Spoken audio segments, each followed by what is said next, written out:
Hi, I'm Brittany, a neurodivergent mum and speech pathologist. This is Not Just Theories, where I share what actually works in my real, messy life. Because life doesn't follow a theory. Here's what I actually do. Hi everyone, and welcome back to Not Just Theories. Today I'll be picking up back into our little early language series. We've touched a bit on the foundation of serve and return, and then in the last episode we talked about how to choose first words and how to build them into your natural daily routines. Today I'm going to be digging into something that sneaks into so many of our interactions with kids: questions. Specifically, those non-genuine questions that we ask without even realizing we're doing it. So this is things like asking a kid, "What's that?" when we know that it's a dog. "What color is this?" while we're holding up, the same red block for the 5th time. Or when we say something like, "Can you say car?" just to a toddler who just wants to play. So there's nothing inherently bad about these questions, and a lot of the time they're really well-intentioned. But the issue is that if we overuse questions, they turn conversations into quizzes. And quizzes aren't really fun for everyone, especially if they have not chosen to be there. So there's a little bit of a theory behind this, which is that too many questions can backfire. There's a lot of evidence that asking too many questions can shut down conversations instead of continue them, as well as just every opportunity that you've asked a question is a missed opportunity to teach an answer.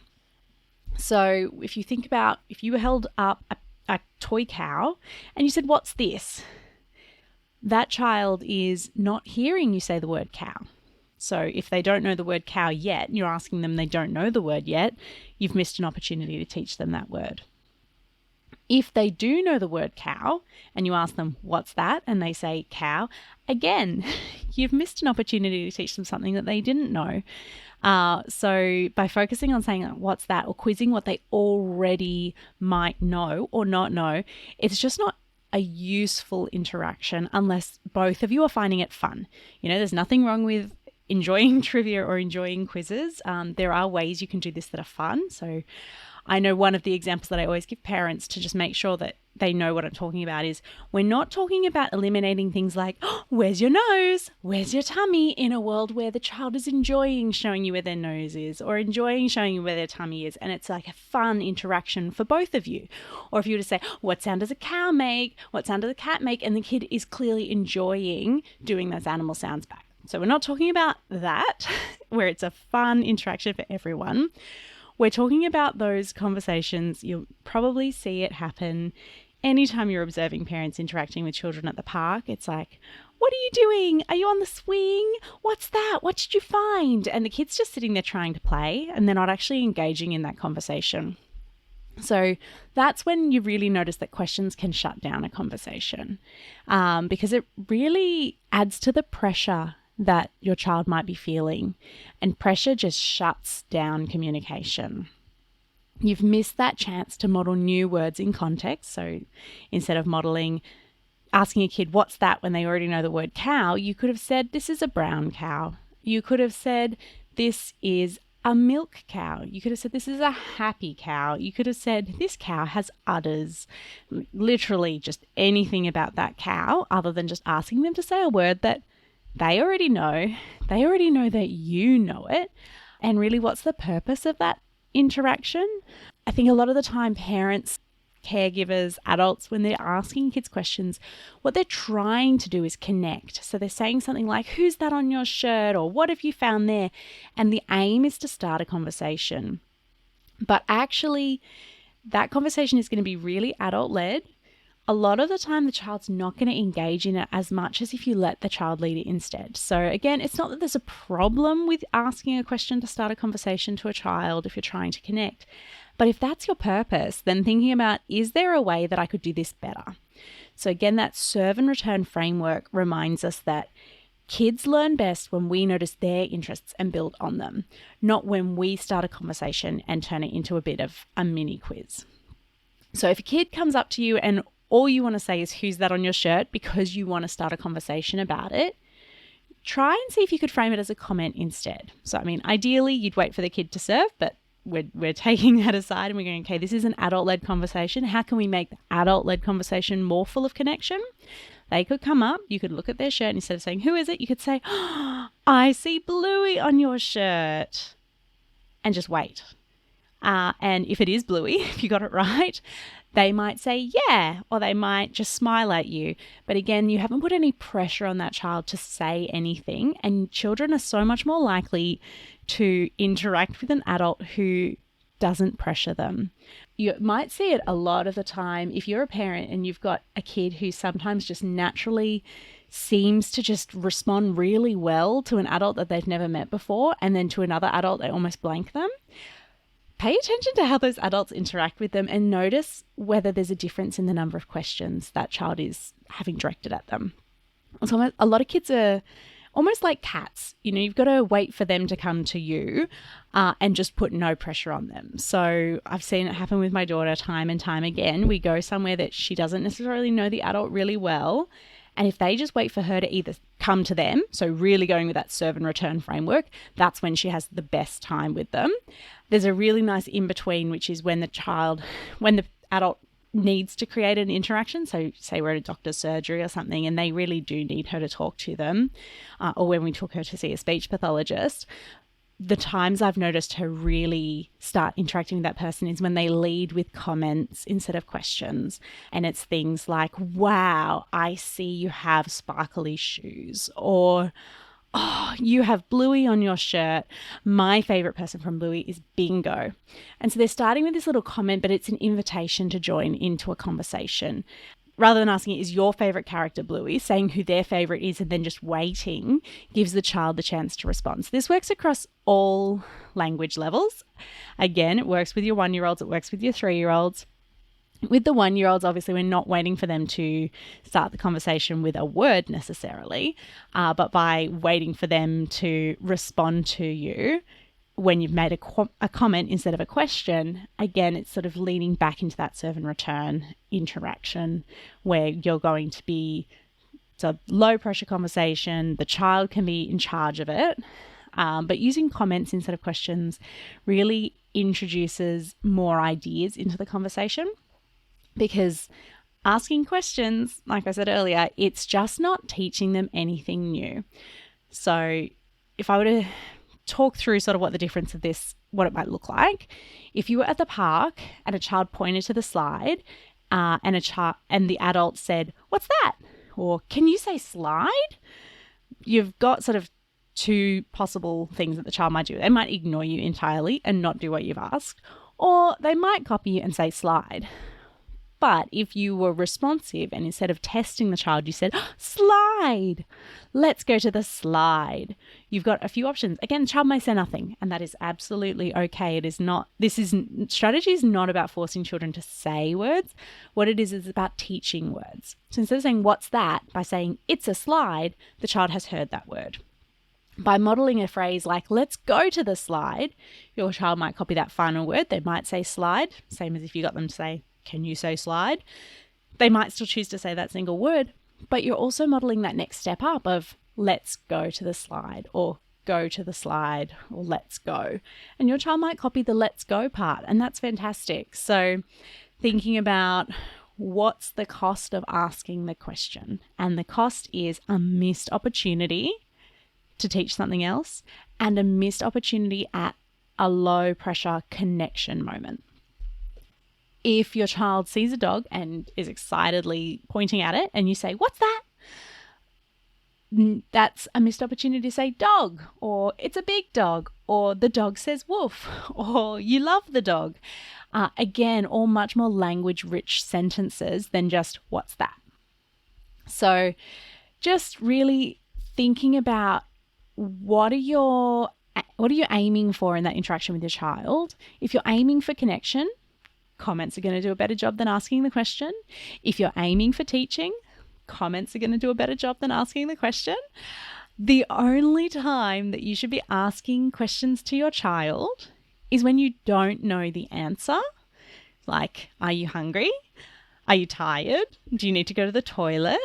Or what's that in your hand? If you usually don't know what they're holding in their hand or what they've just accidentally eaten in their mouth and they shouldn't have in their mouth. If you genuinely don't know the answer to the question, that is not what I'm talking about in this. I'm talking about non-genuine questions where you and the child know that you know the answer and you're just quizzing them for what seems to the child like no reason. And I think about that. If you were an adult and someone came up to you and asked a question that you knew they knew the answer to, you'd be wondering, are they trying to trick me? Why are they asking me this thing that I clearly know the answer to? Do they think I'm dumb? Do they think I don't know the answer to that? Or it would feel like a pop quiz where, you might well know how to solve the maths problem that they've randomly come up and asked you to, but did you really want to answer a maths problem just right then and there? Probably not. So we don't like to be asked questions from someone who we know knows the answer. And it's the same for our kids. Again, very different if in that particular interaction your child is having a fun back and forth game like where's your tummy, where's your head, or that what sound does this animal make, what sound does this animal make. Just pay attention to what your child is doing. Are they enjoying it? Are they having fun? Are they wanting you to keep asking more questions like that because they're having fun showing off the answers? If so, go for it. But if you go to your child, what sound does a dog make? And they say, woof, woof, they've answered you, but they're not enthusiastic about it. They're trying to redirect onto something else. Don't keep going with all of the other animal noises. Really try and see, is this something that they're having fun with? So, great, you've agreed there's a problem, you're asking too many questions, you want to do something instead. What do you do instead? It's a really hard shift, particularly for women, particularly for people from Australia. And that's because of something called the Australian questioning intonation. So it is just something that's a part of the Australian accent, is to ask questions with our tone when we don't even intend to, which can turn our comments into questions without meaning to. And this questioning intonation is also a feature, generally speaking, across Western countries of female speech. So if you're a female and you're Australian, you're working doubly hard against your natural intonation. So you could be trying really hard to say a comment like, it's a cow, but our accent, or if you're female, our general conversational tone can make that sound like a question, like, it's a cow? And you can hear it. I'm a female, I'm an Australian, and it's something I have to fight so hard against every day in my sessions with kids, is to say statements. So I find it really hard to say car without that little intonation rising up, car, at the end of my word. Something that I personally do when I'm trying to say a comment instead of accidentally asking a question is I'll deliberately make my tone go down. So instead of saying car, I'll say car. And I start slightly higher pitch than my natural inclination would have been so that I can go down with my tone and make it into a statement. So instead of ball or ball, I'll say ball. I find it easier to make my tone go down and make it into a proper comment rather than a question when I'm saying more than one word, because I always start the first word slightly higher pitched so I can come down on the second word. So it's easier for me to say red ball than it is for me to say ball without the questioning intonation. Instead of saying car, sometimes I'll say toy car or you have a car, and I'll say that first part a little bit extra high pitched so that the tone can go down. I'm hoping that this recording makes sense and that the intonation comes through clearly, because it's such a tricky shift, even for parents who are aiming to produce questions and they're trying to say comments instead. This questioning intonation can really trip them up. I've seen it happen time and time again where parents have worked super, super hard to rephrase from saying, what's that, to it's a ball. But they say, it's a ball. And actually, kids are smart. They hear that intonation and they'll say, yes. Instead of saying it's red. If you say it's red, a kid will go, yes. And actually what we were wanting to say was it's red, without intonation making it a comment. So that is something you might even need to record yourself talking to your child and watch it back and see whether firstly, are you asking too many questions? And if you are, then the first step is to start trying to turn them into comments instead. And then the second step is, are you making your comments accidentally sound like questions just because of the way that you speak? It's really hard to shift, but doing that almost a sing-song voice, starting at a slightly higher pitch and then going down at the end is the best way that I've found for trying to shift that around. Another thing when you're thinking about what to say, a lot of the quizzes are because parents can't think of a comment to make. And I totally understand it. It's hard to know what to say to your child. So it's easy to say, what color is this? Or what does the dog say? Or what's that? Rather than saying, wow, look at this car. It's blue. Let's stack it. Which are all beautiful comments, but thinking of them in the moment is really hard. So again, actually being conscious of the fact that thinking of what to say is hard. And when you sit down with your child to play with them or to talk to them, spend some time in silence first. Watch what your kid is doing and actually in your head think about, what words could I be saying to them instead of asking them to name the color, or instead of asking them what they're doing. When I know the answer to that, I can see what color it is. I can see what they're doing. And actually spending time in silence before you start talking can help you think of the words to say and what your potential comments might be. So following their lead, adding a word. So if they point to something, then the comment that you make could be naming that item, but again, as a statement. If they make a babbling tone, instead of saying, what did you say? Have a go at guessing what they might have said and say it back to them again as a comment. So if your kid comes up to you and points out the window and says, ah, and you could say, are you pointing to the car? Like you're not sure. Just have a guess. You could say car. There's a car out there.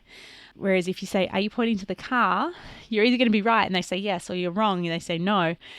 But we haven't taught them anything that they could then copy because you've asked a question. If you say, oh, it's a car, and they weren't pointing to the car, they're going to learn, oh, wow, my point needs to be more specific. Or if they really want to communicate something that's not about that car, they'll try again a lot of the time. So all you can really do is have your best guess in that kind of situation.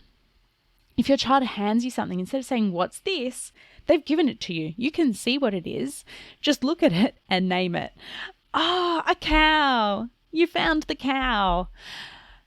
It's a really tricky shift, but it can make such a big difference to how many words your child actually learns and to how likely they are to imitate you. Because when you ask a kid questions, you're putting the pressure on them, you're telling them exactly what to say, and they may or may not want to say that. But if you just say something that they might want to copy, there's a chance that they will copy you. And I'm talking like this is something that I've mastered. It isn't. I have been working as a speech pathologist for not quite, but nearly a decade. If you include the years that I worked as a speech pathology assistant while I studied, I've been doing this job for over 10 years now. And I still have to focus on not asking questions when I interact with a child when my intention is either to teach them or to connect with them. Comments work better. So I am absolutely aware of how tricky this is. And there are little things that I do to try and remind myself.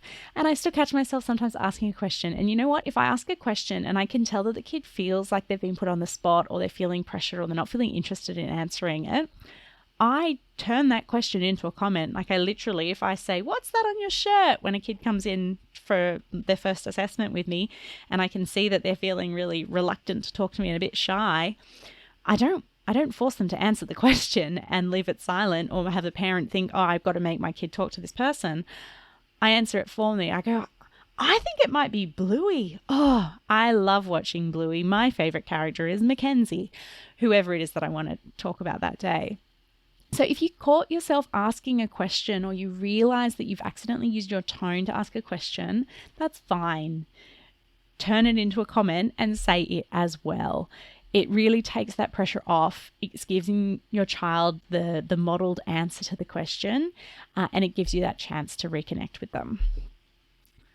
Okay, that's it for today and for this little early language series, this is something I'm going to be coming back to again and again, because there are so many different strategies that you can use to help build children's language. But if I had to give the parents that I work with just 2 key pieces of information, it would be the serve and return framework, which I talked about in the first episode, and this, reducing the questions that you ask. Because when your kid is not talking yet, either because they're of an age that you don't necessarily expect them to have that many words, or because they've got a bit of a language delay, asking them questions is just going to shut down the conversation. It's going to turn off the connection, and it's going to create a lot of pressure on them to communicate. But we know that children learn language through connection. We know that by reducing these non-genuine questions, following their lead, interacting in those serve and return conversations, we can turn every day into an opportunity for rich, pressure-free communication. So thanks for tuning in to Not Just Theories, and I hope that you've enjoyed this little series. Next week, we will be starting a little bit more into some of the ways that I have learnt to improve my life as a parent by managing things like the mental load, reducing things like decision fatigue. So stay tuned if you're interested in hearing more about that. Have a great week. Thanks so much for listening to Not Just Theories. I really appreciate you being here. If this episode resonated with you, the best way to support the show is to follow, leave us a rating or review, or just share this episode with someone else who you think might find it comforting or useful. I hope to see you back here soon.